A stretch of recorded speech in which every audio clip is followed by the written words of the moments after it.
ആശ്വാസം നേടാം. ഹൃത്തിനുള്ളിൽ ജീവൻ നൽകും വചനം, തിരുവചനം.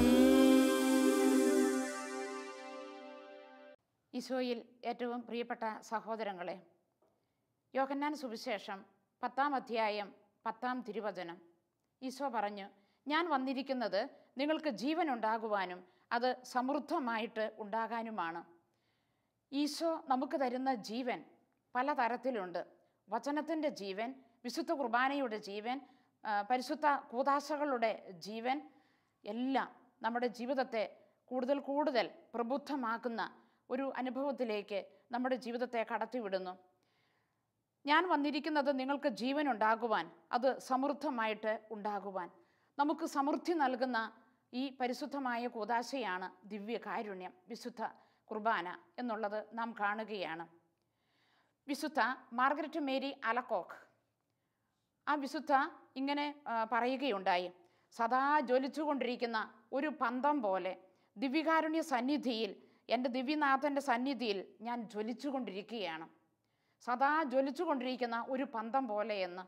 പലപ്പോഴും ദിവ്യകാരുണ്യനാഥൻ ഇവൾ ഒരു സമർപ്പിത ജീവിതം ഏറ്റെടുത്ത് വിശുദ്ധ കുർബാനയുടെ സന്നിധാനത്തിലായിരുന്നപ്പോൾ ഈശോ കത്തുന്ന സൂര്യനെ പോലെയും വലിയ അഗ്നികുണ്ഡമായും പലപ്പോഴും ഈ വിശുദ്ധയ്ക്ക് കാണപ്പെട്ടിരുന്നു. പാപികളുടെ മനസാന്തരത്തിനു വേണ്ടി പ്രാർത്ഥിക്കുവാനും അനേകം ശുദ്ധീകരണ ആത്മാക്കൾക്ക് വേണ്ടി പ്രാർത്ഥിക്കുവാനും ഈശോ അവളോട് ആവശ്യപ്പെട്ടിരുന്നു. എണ്ണമറ്റ ആത്മാക്കൾ, പ്രത്യേകിച്ച് ഇവളുടെ പ്രാർത്ഥന മൂലം പാപജീവിതം വിട്ടുപേക്ഷിച്ച് വിശുദ്ധിയിലേക്ക് കടന്നു വന്നിരുന്നു എന്നുള്ളത് നാം കണ്ടെത്തുകയാണ്. യോഹന്നാൻ സുവിശേഷം 15-ാം അധ്യായത്തിൻ്റെ 4-ാം തിരുവചനം, നിങ്ങൾ എന്നിൽ വസിക്കുവിൻ, ഞാൻ നിങ്ങളിലും വസിക്കും. ഈശോ നമ്മുടെ ഉള്ളിൽ ആവാസം ഉറപ്പിച്ചു കഴിയുമ്പോൾ, ദൈവം നമ്മുടെ മേൽ കൂടാരമടിച്ചു കഴിയുമ്പോൾ, നമ്മിൽ ഒരു നമ്മുടെ ജീവിതത്തിൽ ക്രിസ്തു വന്ന് താമസമാക്കി കഴിയുമ്പോൾ ഉണ്ടാകുന്ന വലിയ മാറ്റം നമുക്ക് കണ്ടെത്താൻ പറ്റും. ഒരിക്കൽ വിശുദ്ധ ഡോൺ ബോസ്കോ വിശുദ്ധ കുർബാന അർപ്പിച്ചുകൊണ്ടിരുന്നപ്പോൾ ഒരു അപരിചിതനായ മനുഷ്യൻ ആ ബലിയിൽ പങ്കെടുക്കുവാനായിട്ട് ഇടയായി. അപരിചിതനായ ആ മനുഷ്യൻ ഇങ്ങനെയാണ് അതിനെക്കുറിച്ച് സാക്ഷ്യപ്പെടുത്തിയിരുന്നത്. ആ മനുഷ്യൻ ആ വിശുദ്ധ കുർബാന അർപ്പിച്ച പുരോഹിതൻ ആരാണെങ്കിലും അദ്ദേഹം ഒരു പുണ്യവാൻ തന്നെ, യാതൊരു സംശയവുമില്ല. വിശുദ്ധ ഡോൺ ബോസ്കോയുടെ അനേകം വിശുദ്ധ ബലികളിൽ ദിവ്യകാരുണ്യം പലപ്പോഴും അത്ഭുതകരമായിട്ട് പെരുകിയിട്ടുള്ള സംഭവങ്ങൾ നാം ചരിത്രത്തിൽ കാണുന്നുണ്ട്. അതേപോലെ വിശുദ്ധ ഫിലിപ്പ് നേരി, റോമിൻ്റെ 2ാമത്തെ അപ്പസ്തോലൻ എന്ന നിലയിൽ പ്രത്യേകം അറിയപ്പെട്ടിരുന്ന വിശുദ്ധനാണല്ലോ അദ്ദേഹം. അൽമായനായിരിക്കുമ്പോൾ തന്നെ എല്ലാ ദിവസവും വിശുദ്ധ ബലിയിൽ അദ്ദേഹം പങ്കെടുക്കുമായിരുന്നു. ഷെമ്മാസനായതു മുതൽ തിരുപാത്രങ്ങളെ പ്രത്യേക മാംവിധം സ്പർശിക്കുമ്പോൾ അഭൗമമായ ഒരു അനുഭവം അദ്ദേഹത്തിന് ലഭിക്കുക അദ്ദേഹത്തിന് കിട്ടിത്തുടങ്ങി. പിന്നീട് അങ്ങോട്ട് വൈദികനായതിനു ശേഷം മരണം വരെയും വിശുദ്ധ ബലിയിൽ അതീവ സ്നേഹത്തോടുകൂടി അദ്ദേഹം പങ്കെടുക്കുകയും വിശുദ്ധ ബലി അർപ്പിക്കുകയും ചെയ്തിരുന്നു. അദ്ദേഹം ഇങ്ങനെയാണ് പ്രാർത്ഥിച്ചിരുന്നത്, എൻ്റെ ഈശോ, ഭയത്താലല്ലാതെ സ്നേഹത്താൽ അങ്ങയെ ശുശ്രൂഷിക്കുവാനുള്ള കൃപ തരണമേ. ഈ വിശുദ്ധൻ്റെ ജീവിതത്തിൽ ഒരു സംഭവം ഇങ്ങനെയാണ്. ബാല്യപ്രായം മുതൽ വാർദ്ധക്യം വരെയും, അതെ മരണം വരെയും അദ്ദേഹത്തിൻ്റെ മുഖത്ത് അദ്ദേഹം വിശുദ്ധി എന്ന പുണ്യം വളരെ നന്നായിട്ട് അദ്ദേഹം പരിപാലിച്ചിരുന്നു. അത് വിശുദ്ധി കാത്തു സൂക്ഷിച്ചാണ് ജീവിച്ചിരുന്നത്. നിഷ്കളങ്കതയുടെ തിളക്കം അദ്ദേഹത്തിൻ്റെ മുഖത്തും കണ്ണുകളിലും വളരെ പ്രകടമായിട്ട് കാണാമായിരുന്നു. മരിക്കുമ്പോൾ പോലും അദ്ദേഹത്തിൻ്റെ മുഖത്ത് ഒരു ബാലൻ്റെ കണ്ണുകളിൽ എന്നതുപോലെയുള്ള നിഷ്കളങ്കത തിളങ്ങിയിരുന്നു. അദ്ദേഹത്തെ മറ്റുള്ളവരൊക്കെ നോക്കുമ്പോൾ അദ്ദേഹത്തിൻ്റെ കണ്ണുകളിൽ നിന്ന് അസാധാരണമായ പ്രകാശരശ്മികൾ വന്നു പതിച്ച് അദ്ദേഹത്തെ നോക്കുന്നവരുടെ മുഖത്തേക്ക് വന്നു പ്രസരിച്ചിരുന്നു. വിശുദ്ധ കുർബാനയോടുള്ള തീക്ഷ്ണമായ സ്നേഹനിമിത്തം അദ്ദേഹത്തിനുണ്ടായ അനുഭവം ഇങ്ങനെയായിരുന്നു. അദ്ദേഹത്തിൻ്റെ വാരിയെല്ലുകൾ രണ്ടും പൊട്ടിയിരുന്നു. ഹൃദയത്തിൽ അടക്കാനാവാത്ത ആ സ്നേഹം മൂലം വലിയ പ്രകാശ കിരണങ്ങൾ അദ്ദേഹത്തിൻ്റെ ശിരസിന് ചുറ്റും കാണപ്പെട്ടിരുന്നു. ശരീരത്തിൽ നിന്ന് അസാധാരണമായ പലപ്പോഴും സുഗന്ധം സമീപ പ്രദേശങ്ങളിലേക്കെല്ലാം പ്രസരിച്ചിരുന്നു. അദ്ദേഹം മഞ്ഞുകാലങ്ങളിലും അദ്ദേഹത്തിൻ്റെ താമസിച്ചിരുന്ന മുറിയുടെ വാതിലുകൾ മലർക്കെ തുറക്കപ്പെട്ടാണ് കിടന്നിരുന്നത്. ഉള്ളിൽ അനുഭവപ്പെട്ടുകൊണ്ടിരുന്ന ദൈവസ്നേഹത്തിൻ്റെ ആഴത്തെ അളക്കുവാൻ ഒതുക്കുവാൻ പറ്റാതെ അദ്ദേഹത്തിൻ്റെ ഹൃദയവും മനസ്സും പ്രത്യേകിച്ച് വാരിയെല്ലുകൾ പോലും പൊട്ടിയ ഒരവസ്ഥയാണ് കണ്ടിരുന്നത്. ഇനി നമുക്ക് വേറൊരു അദ്ദേഹത്തെക്കുറിച്ച് പറഞ്ഞു വരുന്ന വേറൊരു കാര്യം ഇപ്രകാരമാണ്. തുടർച്ചയായിട്ട് 40 മണിക്കൂറുകൾ അദ്ദേഹം കുർബാനയുടെ മുമ്പാകെ ആരാധിച്ചിരുന്ന അവസരങ്ങളും ഉണ്ടായിട്ടുണ്ട്. അപ്പോഴൊക്കെയും ദൈവസ്നേഹത്തിൻ്റെ പാരമ്യത്തിൽ അദ്ദേഹത്തിൻ്റെ ഹൃദയം എത്തിയിരുന്നു എന്നുള്ളത്.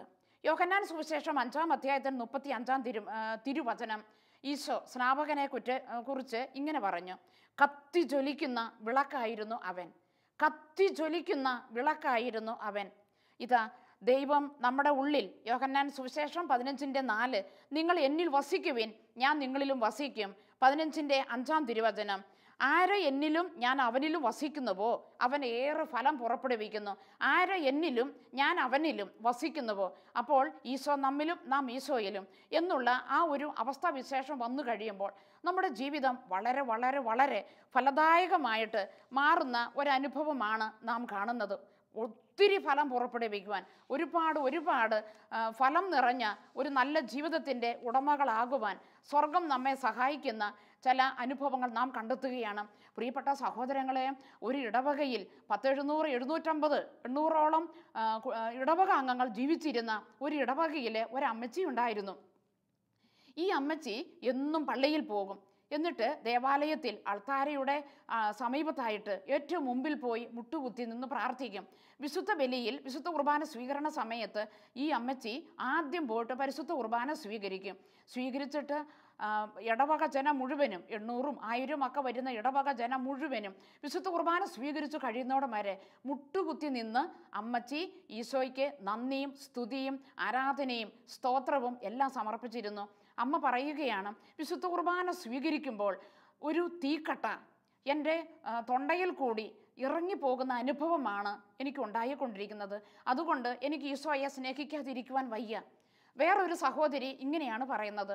ഒരു സമർപ്പിതയായ വ്യക്തി തുടർച്ചയായി 40 ദിവസം ധ്യാനത്തിൽ പങ്കെടുത്തതിന് ശേഷം ആ സഹോദരി ഇങ്ങനെയാണ് പങ്കുവെക്കുന്നത്. ദിവ്യകാരുണ്യത്തിൻ്റെ സമീപത്തേക്ക് ചെല്ലുമ്പോഴൊക്കെയും ഉണ്ടാകുന്ന അനുഭവം ഹൃദയത്തിൽ തീ കത്തുന്ന അനുഭവമാണ്. സക്രാരിനാഥൻ്റെ അടുക്കൽ ചെല്ലുമ്പോഴത്തേക്കും ഉള്ളം തുടിക്കുന്ന അനുഭവം, വലിയ ഒരു അയൺ ബോക്സ് എടുത്ത് വെച്ചാൽ എന്നതുപോലെ ചങ്ക് ചുട്ടുപൊള്ളുന്ന അനുഭവമാണ് എപ്പോഴും ഉണ്ടാകുന്നത്. വർഷങ്ങളായി ആ സഹോദരിക്ക് ഇത്തരത്തിലുള്ള അനുഭവം.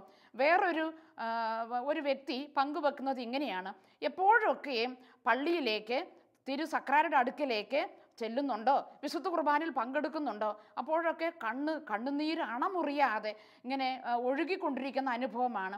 അപ്പോൾ മറ്റുള്ളവർ അത് കാണാതിരിക്കുവാൻ ആ വ്യക്തി ചെയ്യുന്നത് ശിരോവസ്ത്രം എടുത്ത് മുഖമൊക്കെ അങ്ങനെ മൂടിയിട്ടിട്ട് ഈശോയുടെ മുമ്പിൽ ഇരുന്ന് തേങ്ങി കരയുന്ന ഒരു അനുഭവമാണ് വേറൊരു വ്യക്തിയുടേത്.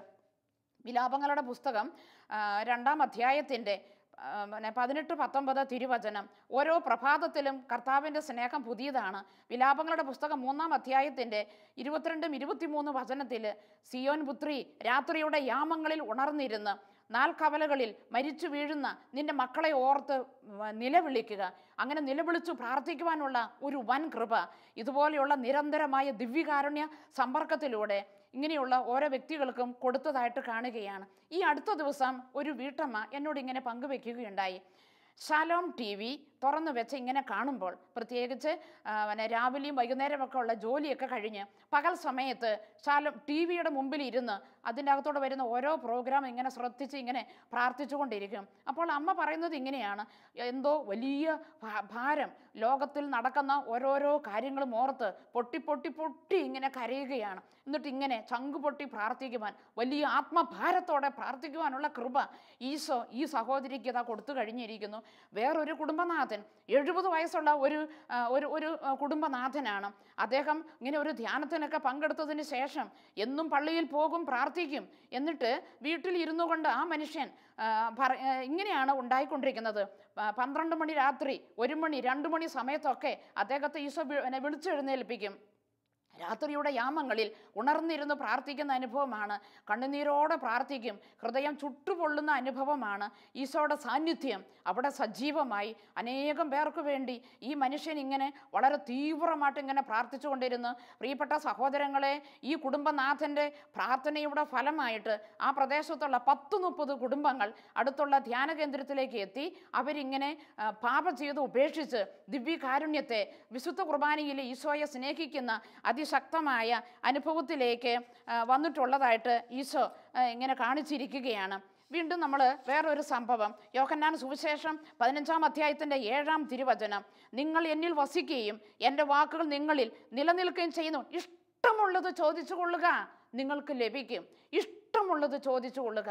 അങ്ങനെ ഹൃദയത്തോട് കൈമാറ്റം ചെയ്യപ്പെടുന്ന ഒരനുഭവം.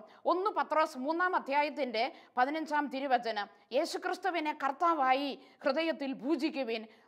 സഹോദരങ്ങളെ, യേശുവിനെ കർത്താവായി ഉള്ളിൻ്റെ ഉള്ളിൽ പൂജിച്ച് കഴിയുമ്പോൾ വലിയ ഈശോ നമ്മിൽ ജീവിക്കുന്ന അനുഭവം. ഫിലിപ്പിയർക്ക് എഴുതിയ ലേഖനം 1-ാം അധ്യായത്തിൻ്റെ 21-ാം തിരുവചനം, ഇനി ഞാനല്ല, ക്രിസ്തുവാണ് എന്നിൽ ജീവിക്കുന്നത്. ഗലാത്യ ലേഖനം 2-ാം അധ്യായത്തിൻ്റെ 20-ാം തിരുവചനം, എൻ്റെ ജീവിതം ക്രിസ്തുവിന് വേണ്ടിയുള്ള ജീവിതമാണ് എന്നൊക്കെ പറഞ്ഞുകൊണ്ടുള്ള ഓരോ വചനങ്ങൾ കൂടിയും ഈശോയ്ക്ക് വേണ്ടി ജീവിതം ഒഴിഞ്ഞു വെച്ചിട്ടുള്ള അനേകം പേരുടെ ജീവിതങ്ങളിലൂടെ നാം കാണുകയാണ്. യോഹന്നാൻ 15-ന്റെ 8-ാം തിരുവചനം, നിങ്ങൾ ധാരാളം ഫലം പുറപ്പെടുവിക്കുകയും അങ്ങനെ എൻ്റെ ശിഷ്യന്മാരായിരിക്കുകയും ചെയ്യുന്നത് വഴി പിതാവ് മഹത്വപ്പെടുന്നു. അതെ, ഈശോ നമ്മുടെ ഉള്ളിൽ വന്നു കഴിയുമ്പോൾ സമൃദ്ധമായ ഫലം പുറപ്പെടുവിക്കുവാൻ സത്യമായിട്ടും നമുക്ക് സാധ്യമാകും എന്നുള്ളതാണ് ജീവിത അനുഭവങ്ങൾ പഠിപ്പിക്കുന്നത്. ഒരിക്കൽ വിശുദ്ധ കുർബാനയിൽ പങ്കെടുത്ത് വിശുദ്ധ കുർബാനയുടെ മുമ്പാകെ 1 മണിക്കൂർ സമയം ആരാധിച്ച് പ്രാർത്ഥിച്ച് കഴിഞ്ഞ് ഞാൻ എൻ്റെ ശുശ്രൂഷയ്ക്ക് വേണ്ടി അങ്ങനെ രോഗിയുടെ അടുക്കിലേക്ക് ചെന്നപ്പോൾ ഉണ്ടായ ഒരു സംഭവം, ഒരു പാവപ്പെട്ട ഒരമ്മച്ചി അവരിങ്ങനെ പങ്കുവെക്കുകയാണ്, സിസ്റ്റർ അടുത്ത് വന്ന് നിന്ന് പ്രാർത്ഥിക്കണം. അല്ല സിസ്റ്റർ, വെറുതെ വന്നിങ്ങനെ നിന്നാൽ മതി. ഞാൻ യേശുവിനെ കാണുകയാണ്, എനിക്ക് യേശു അനുഭവം ഉണ്ടാവുകയാണ്. സിസ്റ്റർ ഓരോ സാധനങ്ങൾ എന്തെങ്കിലുമൊക്കെ ഇങ്ങനെ കൊണ്ട് തരികയൊക്കെ ചെയ്യുമ്പോഴും എന്തോ ഒരു യേശു അനുഭവം എനിക്കറിയാതെ ഇങ്ങനെ പ്രാർത്ഥിക്കാനൊക്കെ ഇങ്ങനെ തോന്നുകയാണ് എന്നുള്ള ഒരു അനുഭവം ഒരു സഹോദരി ഇങ്ങനെ പങ്കുവെക്കുകയുണ്ടായി. അതുകൊണ്ട് യോഹന്നാൻ 5:35 കത്തി ജ്വലിക്കുന്ന വിളക്കായിരുന്നു അവൻ. അതെ, ദൈവം മനുഷ്യരുടെ ഇടയിൽ കൂടാരമടിച്ചു. പഴയ നിയമ ഗ്രന്ഥത്തിൽ നാം കാണുന്നു ഇസ്രായേൽ ജനത്തിൻ്റെ ഇടയിൽ ദൈവം കൂടാരമടിച്ചത്. ഇന്നും ഈ സമാഗമ കൂടാരത്തിലുള്ള ദൈവത്തിൻ്റെ ആവാസം ഇന്നും വിശുദ്ധ കുർബാനയേകുന്ന പരിശുദ്ധമായ ആ സത്യത്തിൽ കൂടി ദൈവം നമ്മുടെ ചുറ്റിലും, ദൈവം നമ്മോടൊപ്പം വാസം ഉറപ്പിച്ചിരിക്കുന്നത് നാം കാണുകയാണ്. വിശുദ്ധ ലൂക്കാ സുവിശേഷം അധ്യായം 12-ന്റെ 49-ാം തിരുവചനം ഇങ്ങനെ പറയുന്നു, ഞാൻ ഭൂമിയിൽ വന്നിരിക്കുന്നത് തീയിടാനാണ്. അത് പണ്ടേ തന്നെ കത്തി ജ്വലിച്ചിരുന്നെങ്കിൽ, ഞാൻ ഭൂമിയിൽ വന്നിരിക്കുന്നത് തീയിടാനാണ്, അത് പണ്ടേ തന്നെ കത്തി ജ്വലിച്ചിരുന്നുവെങ്കിൽ ഈശോയുടെ തീവ്രമായ ആഗ്രഹമാണ് നമ്മളെ ഓരോരുത്തരെയും തീപ്പന്തമാക്കി മാറ്റുവാൻ. ഈശോയുടെ ഈ വലിയ സ്നേഹം കൊണ്ട് നിറഞ്ഞ് എല്ലായിടത്തും അഗ്നി അനുഭവത്തിൽ ജീവിക്കുവാൻ, വിശുദ്ധ കുർബാനയുടെ ജീവനുള്ള അനുഭവം, വിശുദ്ധ കുർബാനയിൽ സത്യമായിട്ടും നിത്യമായിട്ടും ദൈവം ജീവിച്ചിരിക്കുന്നു എന്നുള്ള ജീവത്തായ അനുഭവം തന്നുകൊണ്ട് ഈ ജീവൻ്റെ സമൃദ്ധിയിൽ, കൃപയുടെ സമൃദ്ധിയുടെ ഈ പരിശുദ്ധ കൂദാശയിൽ ദൈവം നമ്മളെ ചേർത്ത് നിർത്തുന്ന അനുഭവമാണ് പലപ്പോഴും നാം കാണുന്നത്. പ്രിയപ്പെട്ട സഹോദരങ്ങളെ, വിശുദ്ധ ഫിലിപ്പ് നേരിയും വിശുദ്ധ ജോൺ മരിയ വിയാനിയും പലപ്പോഴും ഇങ്ങനെ അവരുടെ ചരിത്രത്തിൽ അവർ പങ്കുവെച്ചിട്ടുള്ള ഒരു കാര്യം ഇങ്ങനെയാണ്, നമ്മൾ ചെയ്യുന്ന ചെറിയ ചെറിയ പാപങ്ങളെക്കുറിച്ച് പോലും നാം അനുതപിച്ച് ഏറ്റുപറയണം. അല്ലെങ്കിൽ അത് എല്ലാം കൂടെ കൂടിയിട്ട് ഒരു വലിയ വിഴുപ്പ് കെട്ടായിട്ട് മാറും. പാപത്തിൻ്റെ അടുത്ത അഗാധ ഗർത്തങ്ങളിലേക്ക് നാം വീണു പോകാനായിട്ട് ഇടയാകും. അതുകൊണ്ട് അത്രയധികം കുഞ്ഞു കുഞ്ഞു തെറ്റുകളിൽ നിന്ന് പോലും ഉള്ള പിന്മാറ്റം വിശുദ്ധ കുർബാനയെ സ്വീകരിക്കുമ്പോൾ ഈശോ നമ്മളിൽ ജ്വലിച്ചു നിൽക്കുന്ന ഒരു ശക്തിയുള്ള അനുഭവത്തിന് നമ്മുടെ ജീവിതം കാരണമാക്കുന്നു എന്നുള്ളത് നമുക്ക് കണ്ടെത്താനായിട്ട് പറ്റുന്നു. യെശയ്യാ 41-ാം അധ്യായത്തിൻ്റെ 13-ാം തിരുവചനം, നിന്റെ ദൈവവും കർത്താവുമായ ഞാൻ ഇതാ നിന്റെ വലം കൈ പിടിച്ചിരിക്കുന്നു. നിന്റെ ദൈവവും കർത്താവുമായ ഞാൻ നിന്റെ വലം കൈ പിടിച്ചിരിക്കുന്നു. ദൈവം നമ്മുടെ ജീവിതത്തെ പിടിച്ച് മുന്നോട്ടേക്ക് കൊണ്ടുപോകുന്ന അനുഭവമാണ് ഇതിൽ കൂടിയെല്ലാം നാം കണ്ടെത്തുന്നത്. പ്രിയപ്പെട്ട സഹോദരങ്ങളെ, വിശുദ്ധ ക്രിസോസ്തോം ഇങ്ങനെ പറയുന്നു, ദിവ്യകാരുണ്യ സ്വീകരണ ശേഷം വായിൽ നിന്ന് അഗ്നിജ്വാല പുറപ്പെടുന്ന ഒരു സിംഹത്തെ പോലെയാണ് ക്രിസ്ത്യാനി. അവനെ ദർശിക്കുക പിശാചിന് അസഹ്യമാണ്. വിശുദ്ധ കുർബാന സ്വീകരണം കഴിയുമ്പോൾ ഒരു ക്രിസ്ത്യാനിയുടെ പവർ, അവൻ്റെ ശക്തി എത്ര മാത്രമെന്നുള്ളത് വിശുദ്ധ ക്രിസോസ്തോമിൻ്റെ ഈ വാക്കുകളിലൂടെ വായിൽ നിന്ന് അഗ്നിജ്വാല പുറപ്പെടുത്തുന്ന ഒരു സിംഹത്തെ എന്ന വണ്ണം ഇതാ കാണുകയാണ്. അതുകൊണ്ട് നമ്മളുടെ വായിൽ നിന്ന് വിശുദ്ധ കുർബാന യോഗ്യതയോടുകൂടി സ്വീകരിച്ച് കഴിഞ്ഞ് വിശുദ്ധ കുർബാനയാകുന്ന ശക്തി നമ്മുടെ മേൽ നിറഞ്ഞു നിന്ന് കഴിയുമ്പോൾ, മറ്റുള്ളവരിലേക്ക് നാം കടന്നു ചെല്ലുമ്പോൾ തീ പാറുന്ന അനുഭവം ഏത് ശിലാഹൃദയങ്ങളെയും പിടിച്ചു കുലുക്കുവാൻ, മാനസാന്തരത്തിൻ്റെ വൻ അനുഭവങ്ങളിലേക്ക് നമ്മുടെ ജീവിതം കടന്നു പോകുവാൻ ഇങ്ങനെയുള്ള അവസരങ്ങൾ പലപ്പോഴും കാരണമാകുന്നത് നമുക്ക് കണ്ടെത്താനായിട്ട് പറ്റുന്നു. അപ്പോൾ ഈശോയുടെ ഈ ആവാസം നമുക്ക് വളരെ വ്യക്തമായിട്ട് തരികയാണ്. ഹഗ്ഗായിയുടെ പുസ്തകം 2-ാം അധ്യായം 23-ാം തിരുവചനം, ഷിയാൽത്തയേലിൻ്റെ മകനും എൻ്റെ ദാസനുമായ സെറുബാബേലേ, അന്ന് ഞാൻ നിന്നെ എൻ്റെ മുദ്രമോതിരം പോലെയാക്കും. എന്തെന്നാൽ ഞാൻ നിന്നെ തെരഞ്ഞെടുത്തിരിക്കുന്നു, സൈന്യങ്ങളുടെ കർത്താവ് അരുളി ചെയ്യുന്നു. എൻ്റെ സെറുബാബേലേ, അന്ന് ഞാൻ നിന്നെ എൻ്റെ മുദ്രമോതിരം പോലെയാക്കും. എന്തെന്നാൽ ഞാൻ നിന്നെ തെരഞ്ഞെടുത്തിരിക്കുന്നു. കണ്ടോ, ഒരു ക്രിസ്തീയ ജീവിതത്തിൽ അടിയുറച്ച് വിശ്വസിക്കുകയും നിരന്തരം വിശുദ്ധ കുർബാന സ്വീകരിക്കുകയും ദിവ്യകാരുണ്യനാഥനെ അന്തരംഗത്തിൽ സംവഹിക്കുകയും ചെയ്യുന്ന ഒരു വ്യക്തിയുടെ അനുഭവം എത്ര തീവ്രമാണെന്ന് നാം ദൈവത്തിൻ്റെ കരങ്ങളിലെ മുദ്രാമോതിരം പോലെയാണ്. വീണ്ടും നമുക്ക് കാണാം വിശുദ്ധ ലൂക്കാ സുവിശേഷം അധ്യായം 24-ന്റെ 31-ാം തിരുവചനം, അപ്പോൾ അവരുടെ കണ്ണുകൾ തുറക്കപ്പെട്ടു. പ്രിയപ്പെട്ട സഹോദരങ്ങളെ, നാം പങ്കെടുക്കുന്ന ഈ വിശുദ്ധ കൂദാശയുടെ അത്ഭുതകരമായ മാഹാത്മ്യം നാം കണ്ടു കഴിയുമ്പോൾ, ഈശോയുടെ അനുഭവം നമുക്ക് കിട്ടിക്കഴിയുമ്പോൾ എന്തുമാത്രം സ്വർഗീയമായ ഒരനുഭവമാണ് ദൈവം നമുക്ക് തരുന്നത് എന്നുള്ളത് നമുക്ക് വളരെ വ്യക്തമായിട്ട് മനസ്സിലാക്കാൻ പറ്റുന്ന ഒരു പ്രധാനപ്പെട്ട കാര്യമാണ്. ഒരിക്കൽ ഒരു വീട്ടിൽ വളരെ രോഗാവസ്ഥയിൽ കിടന്ന അനേകം പേരുടെ ഇടങ്ങളിലേക്ക് ഇടവകയിൽ നിന്ന് വിശുദ്ധ കുർബാന എഴുന്നള്ളിച്ചുകൊണ്ട് ഒരു വാഹനത്തിൽ വൈദികനോടൊപ്പം ഇങ്ങനെ യാത്ര ചെയ്യുകയായിരുന്നു. ഒരു വീട്ടിൽ ചെന്ന് കയറിയപ്പോൾ വളരെ മനോഹരമായ ഒരു അനുഭവം, മറ്റാരും ചെയ്യാത്ത ഒരനുഭവം ആ വീട്ടിൽ സംഭവിച്ചു. ഒരു പാവപ്പെട്ട കുടുംബനാഥനാണ്. പ്രത്യേകിച്ച് സാമ്പത്തികമായിട്ട് ഒന്നും തന്നെ ഇല്ല എന്ന് തന്നെ പറയാം. ആ പാവപ്പെട്ട കുടുംബം, ആ വീട് അവരത് നന്നായിട്ട് അടിച്ചു. അത് കുടുംബനാഥൻ തന്നെയാണ് ചെയ്തതെന്ന് ഓർക്കണം. വീട്ടിൻ്റെ മുറ്റത്തുണ്ടായിരുന്ന പൂച്ചെടികളിൽ നിന്നുണ്ടായിരുന്ന പൂക്കളെല്ലാം കൂടെ പറിച്ചെടുത്ത് അതിൻ്റെ എതളുകളെല്ലാം അടർത്തിയെടുത്തിട്ട്, പ്രത്യേകിച്ച് മെയിൻ റോഡിൻ്റെ അവിടെ മുതൽ ഇങ്ങ് വീടിൻ്റെ മുറ്റം വരെ, വീടിൻ്റെ വരാന്ത വരെ, വീട്ടിൽ പ്രവേശിക്കുന്നിടം വരെ പൂക്കൾ വിതറിക്കൊണ്ട് പ്രിയപ്പെട്ട ദിവ്യകാരുണ്യനാഥന് ഹൃദ്യമായ സ്വാഗതമോദിയ ഒരു കുടുംബനാഥനെ കണ്ടെത്തുകയായിരുന്നു.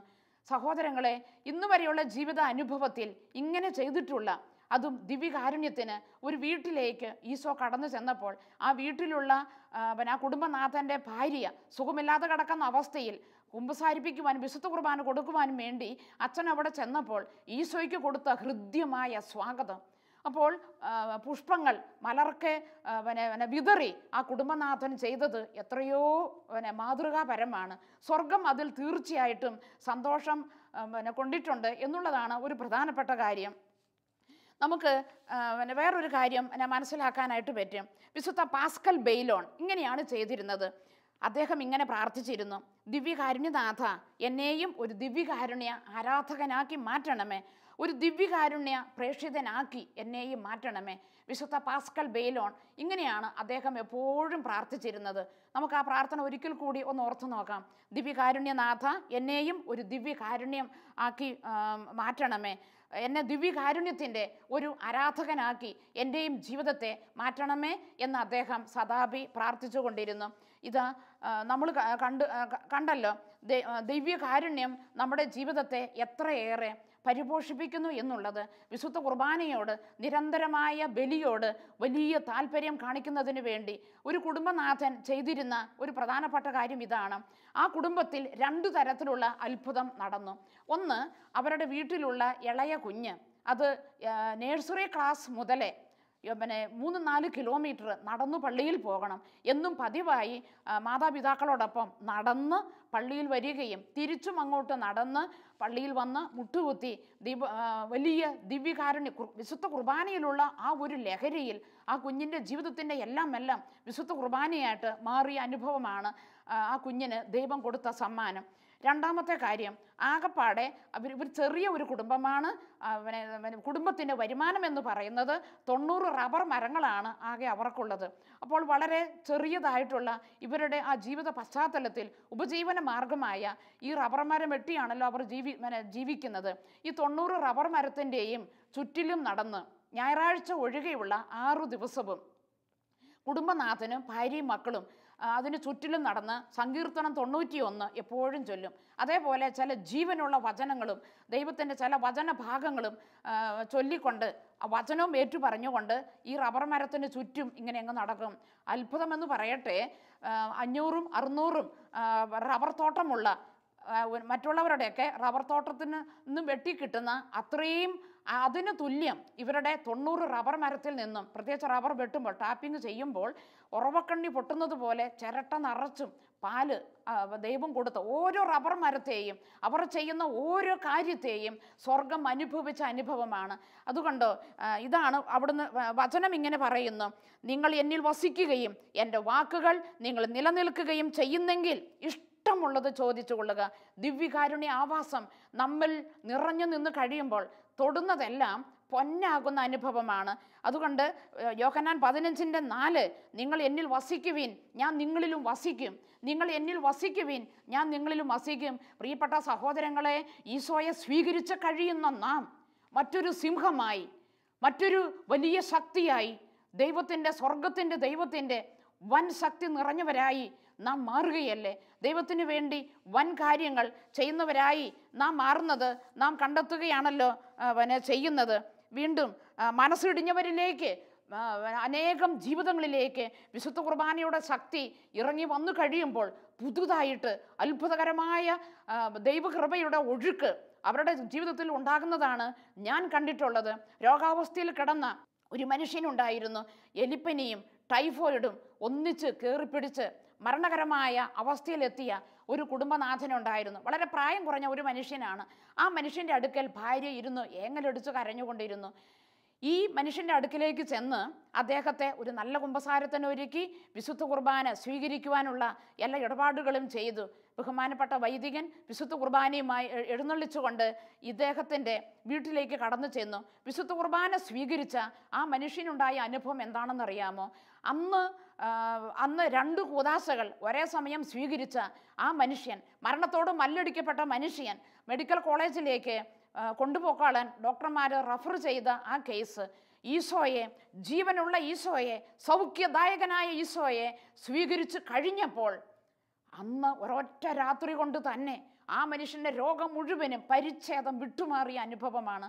പിറ്റേ ദിവസം പ്രഭാതത്തിൽ കാണുന്നത് ശരീരത്തിൽ നിന്ന് എലിപ്പനിയും ടൈഫോയിഡും കൂട്ടത്തിൽ മഞ്ഞപ്പിത്തവും കൂടെ 3 തരത്തിലുള്ള രോഗങ്ങൾ കെട്ടുപിണഞ്ഞ് കിടക്കുന്ന അവസ്ഥയിൽ നിന്ന്, മരണകരമായ അവസ്ഥയിൽ നിന്ന് യേശുക്രിസ്തുവിൻ്റെ ജീവൻ, യേശുവിൻ്റെ സജീവ സാന്നിധ്യം ആ മനുഷ്യനെ അവിടെ നിന്നും രക്ഷപ്പെടുത്തിയ അനുഭവമാണ് നമുക്ക് കണ്ടെത്താനായിട്ട് പറ്റിയത്.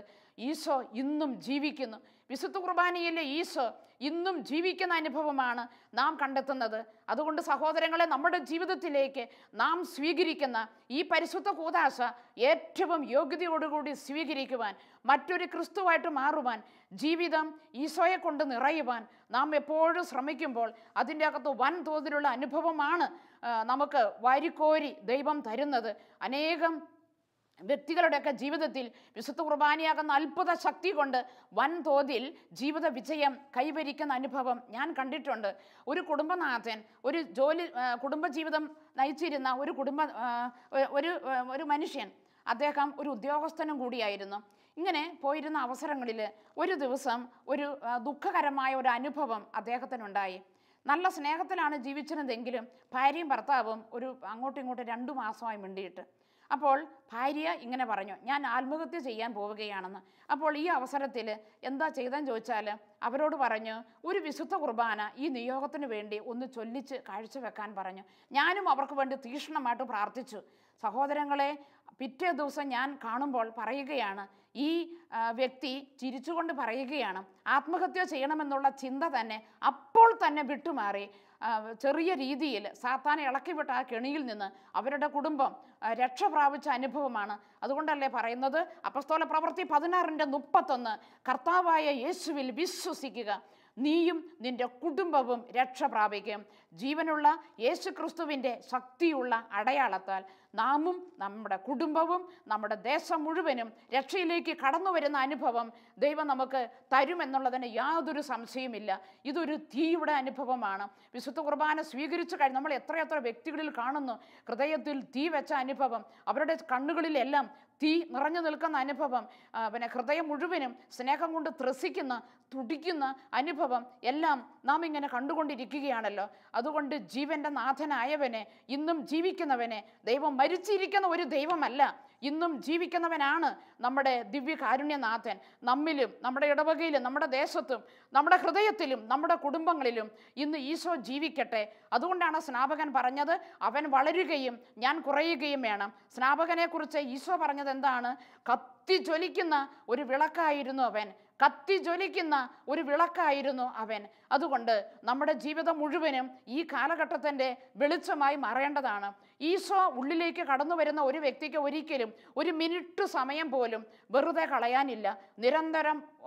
നിരന്തരം ഓട്ടമാണ് അവരുടെ ജീവിതം. അതുകൊണ്ടാണ് യെശയ്യായുടെ പുസ്തകം 40-ാം അധ്യായത്തിൻ്റെ 31-ാം തിരുവചനം, കർത്താവിനെ ആശ്രയിക്കുന്നവർ ഒരിക്കലും അവരുടെ ശക്തി പോവുകയില്ല, അവർ കഴുകന്മാരെ പോലെ ചിറകടിച്ചുയരും, അവർ ഓടിയാലും തളരുകയില്ല എന്നുള്ള ഈ വചനത്തിൻ്റെ എല്ലാം ശക്തി വിശുദ്ധ കുർബാനയിൽ നിന്നും എത്രയധികം ശക്തി നമുക്ക് ലഭിക്കുന്നു എന്നുള്ളത് വളരെ വ്യക്തമായിട്ട് കാണും. അതുകൊണ്ട് ജീവൻ നൽകുന്ന ഈ കൂദാശ, ഞാൻ വന്നിരിക്കുന്നത് നിങ്ങൾക്ക് ജീവൻ ഉണ്ടാകുവാനും അത് സമൃദ്ധമായിട്ട് ഉണ്ടാകുവാനും അത്രേ. എന്നെ ഭക്ഷിക്കുന്നവൻ ഞാൻ മൂലം ജീവിക്കും. യോഹന്നാൻ 6:58 തിരുവചനം, എന്നെ ഭക്ഷിക്കുന്നവൻ ഞാൻ മൂലം ജീവിക്കും. ഈശോ പിതാവ് മൂലം ജീവിച്ചു. അതുകൊണ്ട് നാം എന്ത് ചെയ്യുന്നു? ഈശോയെ ഭക്ഷിക്കുന്ന നമ്മൾ ഈശോ മൂലം ജീവിക്കുന്നു. അപ്പോൾ വലിയ വിശുദ്ധ കുർബാനയുടെ ഓരോ അനുഭവം നമ്മുടെ ശരീരത്തിൻ്റെ ഓരോ രോമകൂപങ്ങളിലും മജ്ജയിലും മാംസത്തിലും ശിരസ് മുതൽ പാദം വരെ ശരീരത്തിൻ്റെ ഓരോ അവയവങ്ങളിലും വിശുദ്ധ കുർബാനയുടെ തുടിക്കുന്ന അനുഭവം നിറഞ്ഞു കവിയും. ദൈവത്തോട് ചേർന്നിരിക്കുമ്പോൾ അതുതന്നെയാണ് നമുക്കും കിട്ടുന്നത്. സംസർഗജ ദോഷ ഗുണ ഭവന്തി എന്നാണല്ലോ വാക്യം. സംസർഗം കൊണ്ടാണ് ഗുണമോ ദോഷമോ ഭവിക്കുന്നത്. വിശുദ്ധ കുർബാനയോട് ചേർന്ന് നിൽക്കുമ്പോൾ, വിശുദ്ധ കുർബാന നമ്മിലേക്ക് വന്നു കഴിയുമ്പോൾ ഈശോയെ അല്ലാതെ മറ്റൊന്നും ചെയ്യുവാൻ നമുക്ക് സാധിക്കുകയില്ല. അതുകൊണ്ട് ഇന്നിത്യം ജീവിക്കുന്ന വിശുദ്ധ കുർബാനയെ ആരാധിച്ചും പ്രാർത്ഥിച്ചും കത്തിക്കാളുന്ന ദൈവസ്നേഹ അനുഭവം കൊണ്ട്, ഞാൻ നേരത്തെ പറഞ്ഞ ഒരു സഹോദരിയുടെ പ്രാർത്ഥന, ഈശോയെ അങ്ങയോടുള്ള സ്നേഹത്താൽ എൻ്റെ ഹൃദയം കത്തിയെരിയിക്കണമേ, കത്തിക്കാളുന്ന ദൈവസ്നേഹ അനുഭവത്താൽ എൻ്റെ ഹൃദയം നിറയ്ക്കണമേ എന്നുള്ള പ്രാർത്ഥനയുടെ ഒരു ഫലം എന്നുള്ളതായിരുന്നു ഹൃദയം കത്തിയെരിയുന്ന അനുഭവത്താൽ എപ്പോഴും കൊല്ലങ്ങൾ തന്നെ ഈശോയുടെ മുമ്പിൽ ആയിരിക്കുവാൻ ആ വ്യക്തിക്ക് സാധിച്ചത്. ഈ അനുഭവത്തിന് വേണ്ടി നമുക്ക് പ്രാർത്ഥിക്കാം. നിത്യം ജീവിക്കുന്ന ദൈവമേ, ഞങ്ങൾക്ക് വേണ്ടി പരിശുദ്ധ കുർബാന സ്ഥാപിച്ച ദൈവമേ, ഈ വിശുദ്ധ കുർബാനയിലുള്ള അങ്ങയുടെ ആ സാന്നിധ്യം തിരിച്ചറിഞ്ഞ് എപ്പോഴും ദൈവ അനുഭവത്തിലായിരിക്കുവാൻ ഏറ്റവും യോഗ്യതയോടും ഭക്തിയോടും നന്ദിയോടും സ്തോത്രത്തോടും ആരാധനയോടും കൂടി തിരുമുമ്പിലായിരിക്കുവാനും അത് അനുഭവിക്കുവാനുമുള്ള കൃപ ഞങ്ങൾക്കും തന്നരുളണമേ. നിത്യം പിതാവും പുത്രനും പരിശുദ്ധാത്മാവുമായ സർവേശ്വര, ആമേൻ.